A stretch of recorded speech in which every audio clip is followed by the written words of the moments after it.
Mark was dozing on the couch when his phone buzzed at nearly 2 a.m. He reached for it lazily, expecting a random notification, but the sender's name made him sit upright instantly. It was Emily, Anna's bridesmaid and closest friend, someone who had never texted him directly before. The message was short, but every word felt like a punch to the chest. Anna is losing faith. If you want this wedding to happen, you need to show real commitment. She needs a Mercedes, otherwise she's done. Mark stared at the screen, thinking it had to be a joke, but the follow-up texts were even colder. Emily insisted this wasn't a request, but a condition. His heartbeat quickened, not from fear, but from the sinking realization that something was deeply wrong. In the darkness of his apartment, with only the dim phone glow on his face, Mark sensed that this single message was about to unravel everything he thought he knew about his fiancée. Mark didn't sleep for the rest of the night. He kept staring at the messages, rereading every sentence as if clarity would suddenly appear between the lines. By morning, the disbelief had turned into a cold, focused anger. He needed answers, and he needed them now. At 7 a.m., he called Emily. She picked up instantly, as if she had been waiting. Her tone was syrupy sweet, but every word felt calculated. She repeated the same demand. Anna needed a Mercedes, brand new, around $45,000, to feel secure in the relationship. She said it slowly, like she was explaining something obvious to a child. Mark tried to keep his voice calm. He asked her why Anna didn't tell him directly. Emily dodged the question with practiced ease. She insisted she was only helping Anna express her needs, because Anna was emotionally overwhelmed preparing for the wedding. Mark wasn't buying it. There was a rehearsed sharpness beneath her tone, something that hinted she enjoyed holding power over the situation. When Mark asked if this was really a requirement for the wedding, Emily didn't hesitate. "Yes," she said. "If you don't buy the car, Anna can't trust you. The wedding will be off." Then she added a line that chilled him more than the rest. "It's really not a big deal for someone like you. If you care, you'll do it." That last sentence flipped a switch inside Mark. Someone like him. He had grown up working 2 jobs through college, saved every cent, built a stable life brick by brick. He wasn't extravagant, but he was responsible. And now he was being cornered by a bridesmaid, demanding he prove his worth with a luxury vehicle. He asked Emily to clarify one last time. If he didn't buy the car, was the wedding truly over? She didn't even pause. "Correct, Anna has made her decision." Something inside Mark hardened. He hung up without another word. The first thing he did was open the shared wedding planning spreadsheet. Every vendor, every reservation, every deposit was under Anna's name, her choice from the beginning because she wanted full control. It had annoyed him at the time, but at this moment, it became the most unexpected blessing. With steady hands, he dialed the venue. Then the caterer. Then the florist, the photographer, the DJ. One by one, he canceled everything. The deposit losses didn't affect him financially since they weren't in his name, but the emotional cost of each cancellation felt strangely freeing. With every call, the weight on his chest loosened. Within an hour, the entire wedding, months of planning and pressure, vanished. It felt surreal, like erasing a life he hadn't realized was suffocating him. When the last confirmation email hit his inbox, Mark sat back in his chair, exhaling slowly. He wasn't angry anymore. He wasn't confused. He was done. For the first time in months, maybe years, he felt a sense of control return to his life. If Anna, or Emily, wanted to turn love into a transaction, then they had made the choice for him. And Mark wasn't playing that game. Anna started calling before Mark even finished his morning coffee. At first, it was a single call. Then another. Then a rapid-fire stream that made the phone vibrate nonstop against the table. He didn't answer. Not yet. He knew the moment he picked up, chaos would pour through the speaker. When he finally accepted the call, Anna's voice came through in a high-pitched panic. "What did you do?" she screamed. Her breathing was frantic, uneven. She sounded less like a bride-to-be and more like someone watching their world collapse. Mark stayed silent for a few seconds, letting her burn off the initial explosion. Anna kept talking without waiting for an explanation. She yelled that the venue emailed her. Her mother texted her. The florist called. Everything was canceled, and the deposits, every last one, were lost. She accused him of sabotaging the wedding out of immaturity. She said he was overreacting, misunderstanding, blowing things out of proportion. But she never mentioned the Merceds. Not even once. Mark finally cut in and asked her directly why she sent Emily to demand a $45,000 car as the price of staying together. There was a moment of dead silence. Then Anna stuttered something about being stressed. She claimed Emily must have twisted her words. But Mark read the messages again in his head. Those weren't twisted words. They were deliberate. He told her straight, the wedding was off. He told her he wasn't going to be manipulated or strong-armed into proving love with a luxury vehicle. On the other end of the line, Anna's panic turned into desperation. She begged him to uncancel the vendors. She insisted they could fix this. She said she didn't mean it like that, even though nothing in Emily's messages had left room for interpretation. Then her voice dropped to a shaky whisper. She asked if his decision had anything to do with her mother's past comments. Confused, Mark asked what she meant. That's when Anna's mother, Linda, suddenly called him from another number. He let the call merge. Linda's voice was calm but exhausted. She apologized for the chaos. She admitted that Anna had complained to her about Mark being not ambitious enough, but she never told her daughter to ask for a car. She said she warned Anna that relationships don't survive when they turn into competitions with friends. She sounded ashamed but unsurprised. When Linda hung up, Anna instantly snapped back into anger. She blamed Mark for embarrassing her family.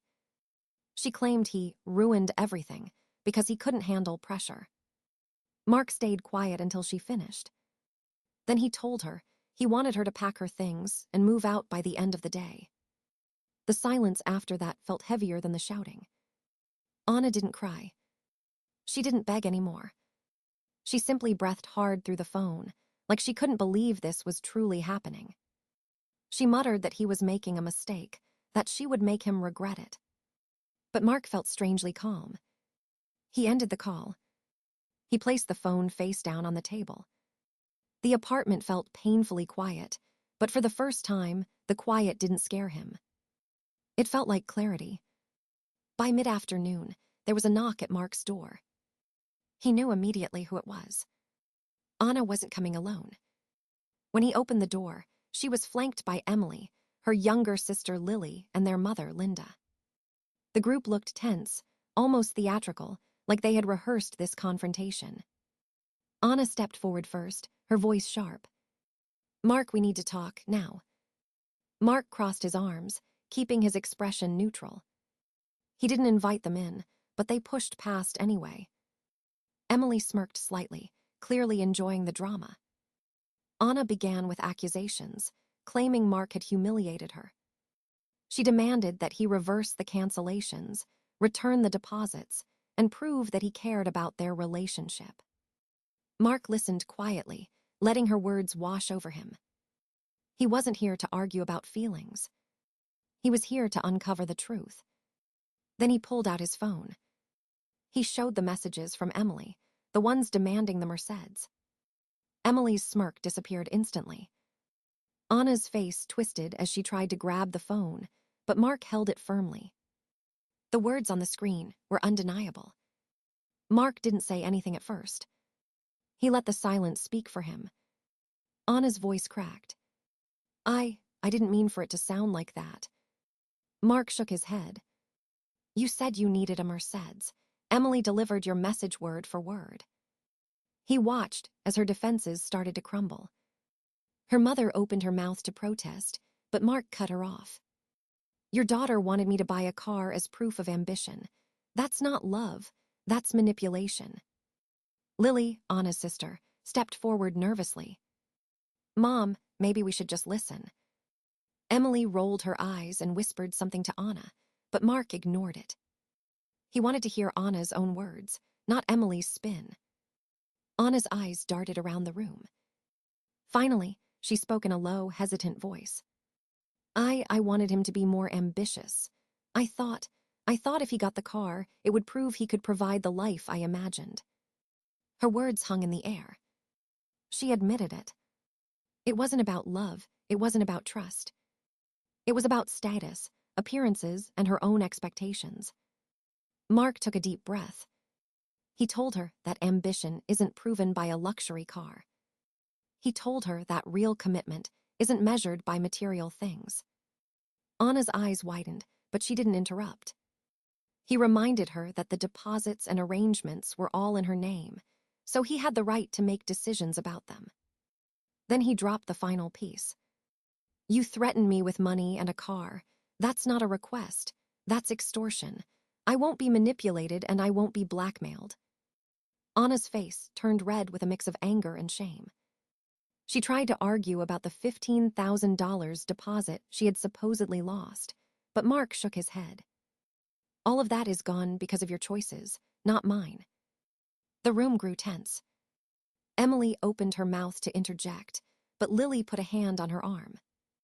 Even Linda looked unsure of what to say. The truth had been exposed, and there was nowhere for them to hide. Mark finally stepped back. He didn't yell. He didn't beg. He simply said, "It's over, you need to leave." Anna stared at him, a mix of fury and disbelief in her eyes. The other three remained frozen, caught between loyalty and reality. For the first time that day, Mark felt in control. The confrontation hadn't been easy, but the truth was finally clear. Anna wanted symbols. He wanted honesty. There was no middle ground. No compromise could save this relationship. Mark didn't waste any time after the confrontation. He contacted a lawyer he trusted, explaining the situation in full detail.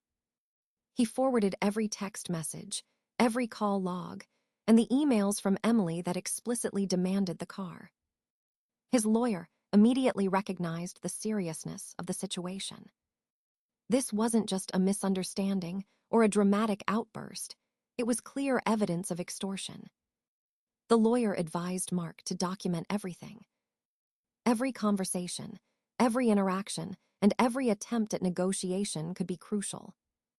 Mark agreed and began creating a meticulous timeline of events. He included screenshots of Emily's messages, timestamps of calls, and notes from the confrontation at his apartment. Each entry reinforced a simple truth. He had been manipulated into a corner and had chosen to respond responsibly. News of the incident began to spread, though cautiously. Some of Anna's friends and family initially tried to defend her. They shared their own versions of the story online and whispered doubts about Mark's intentions. But when Mark's lawyer presented the evidence, perceptions started to shift. The messages from Emily were impossible to refute. Even people who had been skeptical now saw the manipulation clearly. Mark's company received anonymous tips from people claiming he had sabotaged the wedding or treated Anna unfairly. The emails suggested legal action or public condemnation. Instead of panicking, Mark forwarded everything to his lawyer and let the evidence speak for itself. His company reviewed the claims and sided with him, trusting both his character and the clear proof of manipulation. There was no scandal, no damage, only validation of his integrity. Meanwhile, friends and family who had initially supported Anna began questioning her motives. Emily's role in the drama became harder to ignore. Repeated messages, long-standing patterns of interference, and her insistence on using material demands as leverage painted a stark picture. People started distancing themselves from Anna and Emily, choosing to see Mark's side of the story. Even those close to Anna admitted privately that her behavior had been controlling and self-serving. Mark took careful notes of every conversation, preparing in case legal steps were necessary. He didn't want revenge. He wanted clarity, protection, and closure. His lawyer suggested sending a formal letter outlining the situation, making it clear that any further attempts at intimidation could result in legal action. Mark agreed. The letter was concise, factual, and backed by evidence, leaving no room for misinterpretation. As the legal groundwork solidified, Mark noticed a shift in the social landscape. Mutual friends began expressing support and relief. They admired his calm, methodical handling of the situation. Even distant acquaintances reached out privately, praising his composure and integrity. It was a quiet, subtle reversal, but it felt significant. Mark realized that the truth, once documented and presented logically, had power beyond emotions. No lies, no manipulation, no pressure could withstand it. He had turned what could have been a scandal into proof of character. With Emily's messages exposed and Anna's credibility eroding, Mark felt a renewed sense of control. He could finally move forward, confident that he had done everything correctly and honorably. The fallout was swift and brutal. Emily's carefully constructed image as a loyal friend and mediator began to crumble. Once her messages demanding the car became public among Anna's social circle, people started to see her for what she really was. She had spent years stirring drama, manipulating situations, and enjoying the chaos she caused. Friends who had once trusted her began to cut ties, unwilling to be associated with someone who thrived on manipulation and conflict. Anna's world also began to collapse around her. The deposits she had lost, coupled with the money she owed vendors, left her in serious financial trouble. Her father, disillusioned by the events and Anna's apparent materialism, withdrew his support. She had to scramble for loans to cover the debts she had accumulated in preparation for a wedding that never happened. The luxury lifestyle she had imagined now seemed impossible, and the people she relied on most had begun to distance themselves. Anna made several attempts to reconcile with Mark. She texted, called, and even showed up at his apartment multiple times, each attempt more desperate than the last. She claimed she had changed, that she understood her mistakes, and that she was willing to prove her love in any way he wanted. But Mark had already seen the truth. Her obsession with material symbols over genuine trust and commitment had been exposed, and no apology could erase the manipulation and pressure she had exerted. Emily, too, attempted to reach out to Mark, claiming she had only been helping Anna and that she didn't intend for things to get out of hand. Mark ignored her messages, understanding that her involvement had been deliberate from the start. The network of manipulation she had woven for years was unraveling, leaving her isolated and exposed. Friends who had once laughed at her jokes or joined in her schemes now blocked her on social media and removed her from group chats. Anna's financial and social setbacks were compounded by the stark reality that Mark was moving on with his life. He had regained control of his finances, his time, and his personal space. He had turned the narrative around, using logic, evidence, and composure to navigate a situation that could have destroyed his reputation. Anna's attempts to pull him back only highlighted her inability to act with maturity and integrity. By the end of this period, the social tide had fully turned. Emily was socially ostracized, Anna was financially and emotionally strained, and Mark's circle of friends and supporters had grown stronger. People admired how he had handled the ordeal, praising his patience, strategic thinking, and refusal to be manipulated. Mark's reputation emerged intact, even enhanced, while Anna and Emily faced the consequences of their choices. Mark watched the collapse of their world quietly. He felt no satisfaction in their failures, only relief that he had navigated the situation without compromising his principles. The drama they had attempted to force onto him had backfired spectacularly. Anna's obsession with material proof of love and Emily's manipulative tendencies had isolated them from everyone who had once supported them. For Mark, this was more than vindication. It was a clear reminder that integrity, calm reasoning, and self-respect would always outlast manipulation and greed. With the chaos behind him, Mark focused on rebuilding his life. He turned his attention to personal finances, reviewing investments and savings he had long neglected. He spoke with a financial advisor, planning for long-term stability instead of short-term indulgence. The canceled wedding, once a source of stress and disappointment, now felt like a liberation. He had clarity, control, and the opportunity to invest in himself rather than trying to meet someone else's impossible standards.